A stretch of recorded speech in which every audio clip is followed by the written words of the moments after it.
Alright, hey everyone, this is going to be kind of the guideline tutorial video when using our 3D printers. So I'm going to go through some guidelines.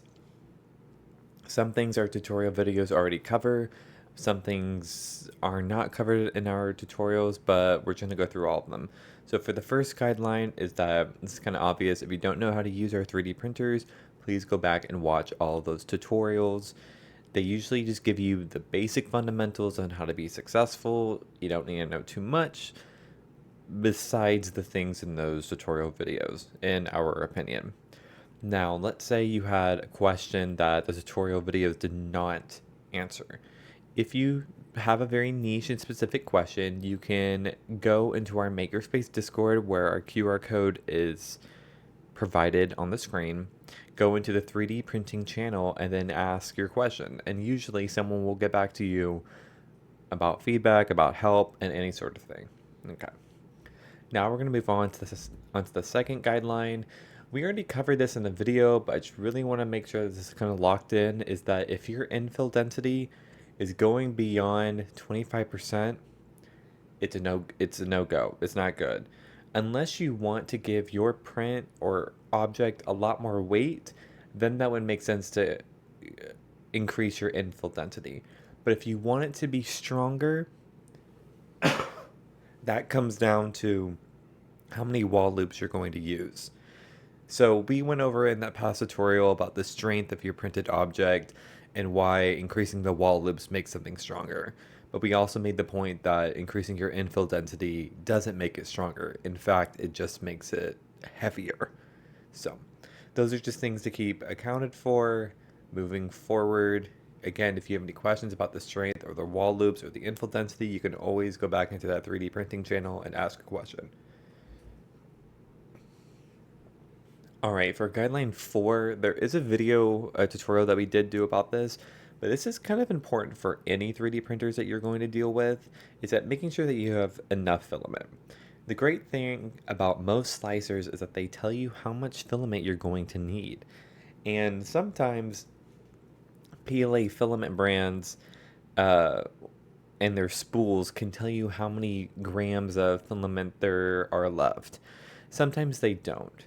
And how you can be able to check how much filament you have in the case that you just genuinely don't know, please go back and watch our tutorial on how to guesstimate and accurately guess how many grams you have, because fortunately our bamboo printers have a really neat capability to where if they run out of filament, they'll just pause. Your print won't be over. But let's say you were to use a different type of printer that's not bamboo, and your print's at 85%, it's almost finished, but you run out of filament, your entire print could have failed, like right then and there. You had to start all the way over.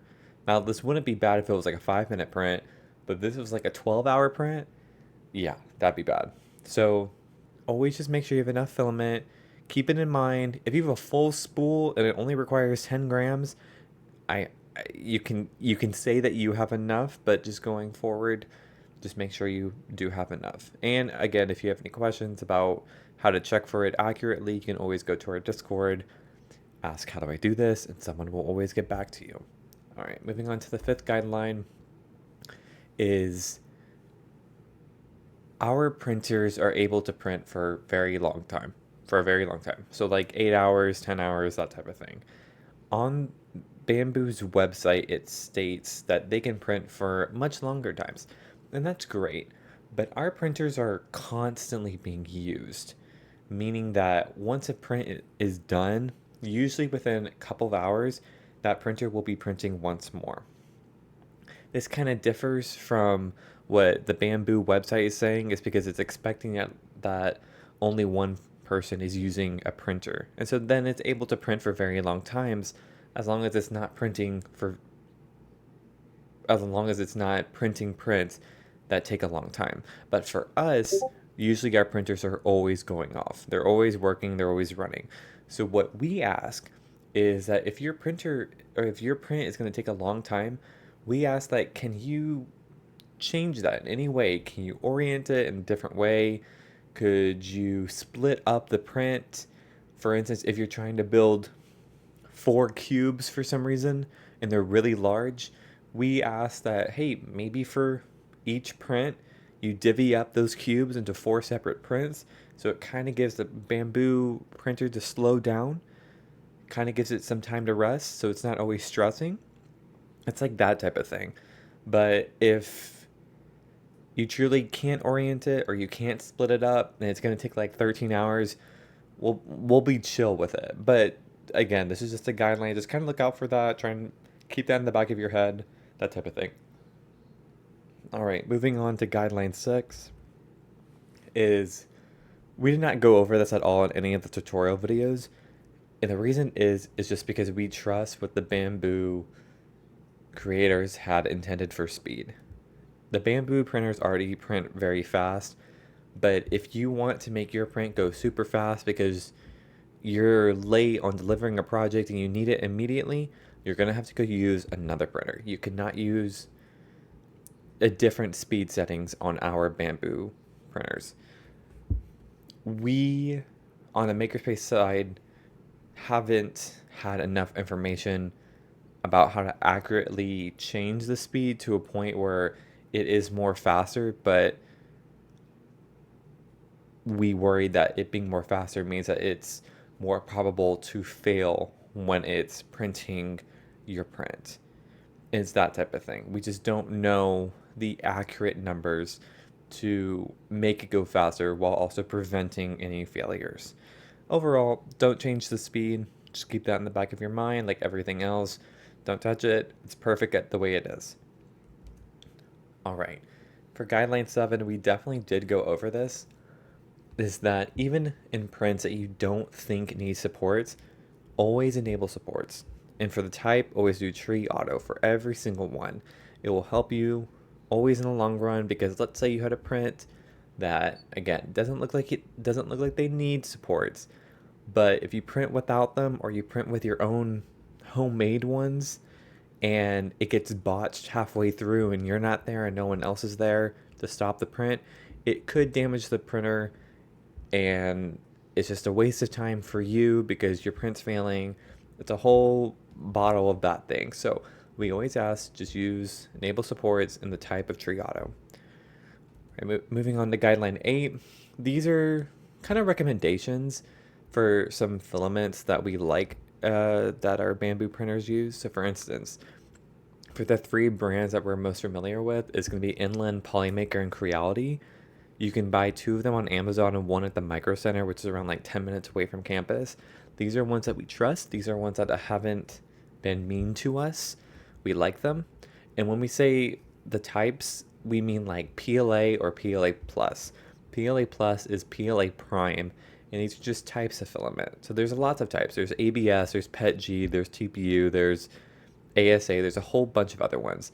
But just for our printers, we ask for you to use PLA or PLA prime, please. Additionally, the filament diameter can always be different. So there's 1.75 millimeters, there's 3 millimeters, there could be others, but for our printers, we recommend to use the 1.75 millimeter one. If you went out and you didn't check the diameter of the filament, you got a 3 millimeter one and you paid $30 for that filament spool, and then you wanted to come and use our printers, you can't, because the 3 millimeter can't fit into our printer. So this is our recommendation. It also kind of goes into our guidelines, so always keep this in the back of your head. All right, moving on to guideline 9. This is kind of like, even when you're not printing, but you're still in the makerspace, look around, see what's going on.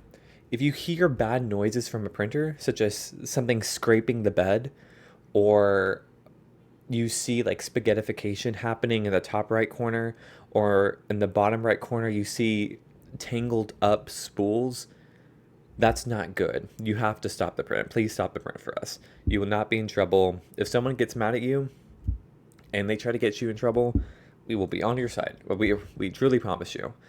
And we never had this problem where people intentionally leave bad prints, but they do happen.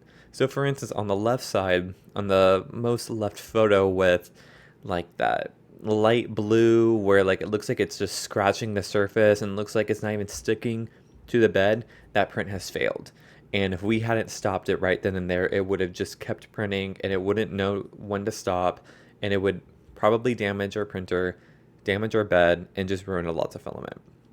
The other kind of final thing that I want to talk about is in cases like, for instance, in the photo with my finger in it, that is when filament melts through the nozzle, or it melts through the nozzle, but it doesn't get focused into where it lays down the filament. So what it does is that it starts to wrap around the nozzle and it creates like a very hard cocoon. But it takes a really long time for this to happen. So we ask that if you're ever printing, or that if you ever look past the printing beds and you see stuff like this happening, click stop, please. Please. It really does require a lot of work to get those types of cocoons out.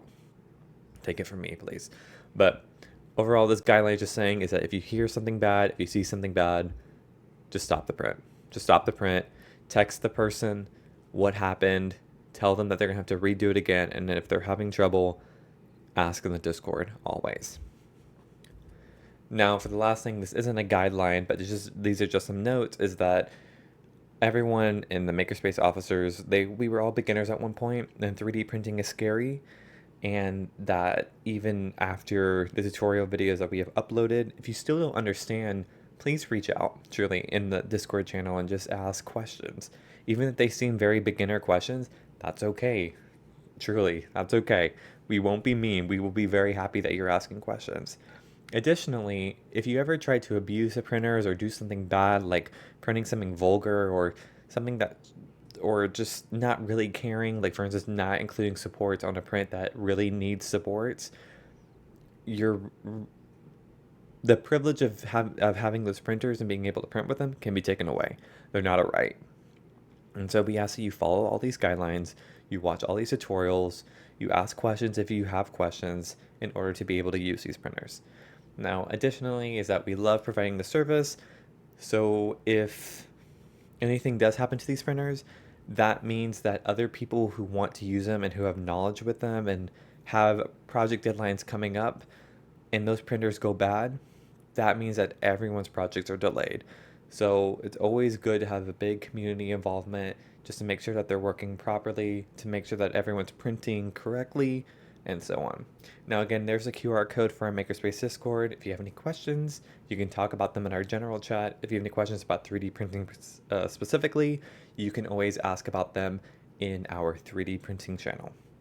Now, of course, these were all of our guidelines. We hope you learned a lot, and I thank you for watching this video.